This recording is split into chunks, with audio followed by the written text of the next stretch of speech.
As a reward for his achievements, Joseph asks Pharaoh if his family can settle in Egypt. The Bible says Joseph and his brothers settled in a city called Ramesses. But archaeologists surveying the area could find no trace of the city. Then, in the 1970s, a farmer found the first remarkable clue, the remains of a colossal statue.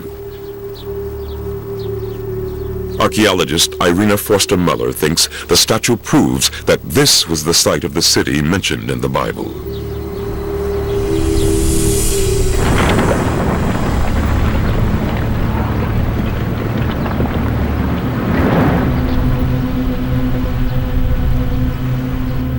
Ramses the Great, Ramses II, was one of the most important kings of the New Kingdom. This is the area of Ramesses, his capital. It was a huge city in this time. We have here the statue, and we know we have a temple over there and several other temples and villas.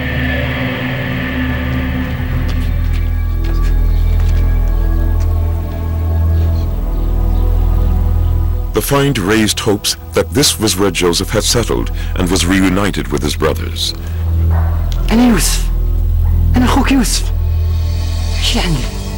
But these hopes were dashed when archaeologists established that Ramesses was built 300 years after Joseph's time.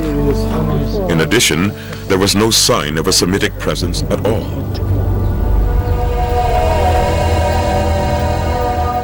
But inscriptions were then discovered suggesting that Ramesses was built on top of an older city called Avaris.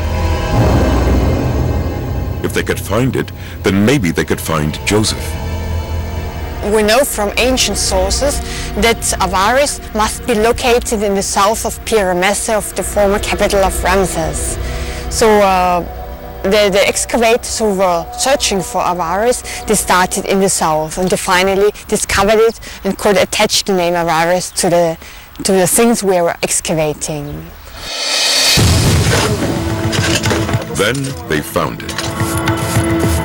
Now, excavations are gradually revealing the secrets of Avaris. It was built 300 years before Ramesses, just when Joseph was thought to have lived. And its ruins revealed tantalizing clues.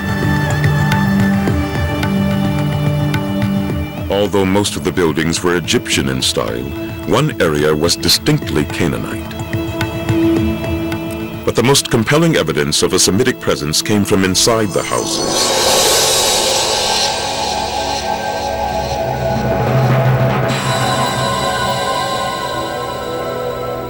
These bodies were found buried in sideways postures, a typically Canaanite tradition. And objects found inside the burial pits left archaeologists in no doubt. We have a lot of Canaanite shapes, like the jugs here, combined with Egyptian shapes, like the small vessel here. We find sometimes weapons attached to the tombs, like this sword. It's made of bronze. And then with the same tomb comes a belt in very fragile condition, which the male burial had around his hip. So we have always the mixture of both cultures. These finds are consistent with the Bible's claim that Semites settled in the Nile Delta. But only poor Semites, perhaps slaves. None of it indicated someone of Joseph's status, a high-ranking pharaonic official of Semitic origin, lived there. But further finds at Avaris suggest that archaeologists are closing in on that elusive evidence.